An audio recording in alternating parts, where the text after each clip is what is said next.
সুপ্রিয় ভিউয়ার্স, আসসালামু আলাইকুম। আজ পহেলা ফেব্রুয়ারি। ভাষা আন্দোলনে যেসব শহীদ হয়েছেন, যেসব বীর শহীদরা তাদের জীবনের তাজা রক্ত ঢেলে দিয়েছিলেন, সকল বীর শহীদদের প্রতি বিনম্র শ্রদ্ধা।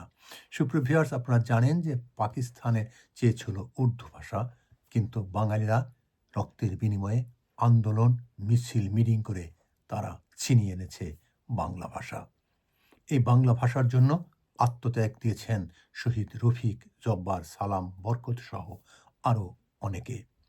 আপনারা জানেন যে ১৯৫২ সালের ২১শে ফেব্রুয়ারি তারা ঢাকার বুকে, ঢাকার রাজপথে তারা গুলির সামনে নিজেদের প্রাণকে উজাড় করে দিয়েছিল বাংলা ভাষার জন্য।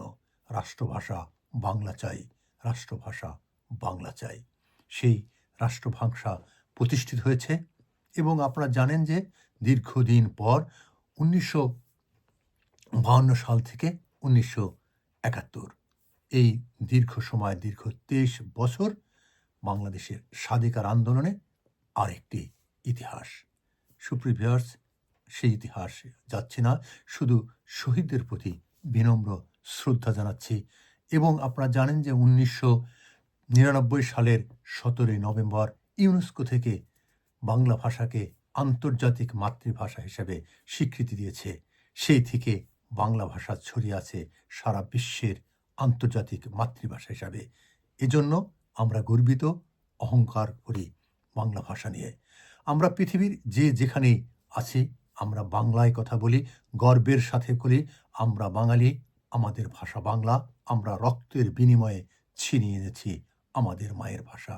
সেই মায়ের ভাষা অমর হোক এবং সকল বীর শহীদদের প্রতি বিনম্র শ্রদ্ধা জানিয়ে এখনকার মতো বিদায় নিচ্ছি।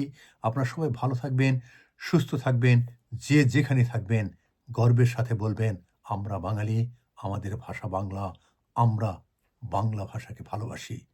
আল্লাহ হাফেজ।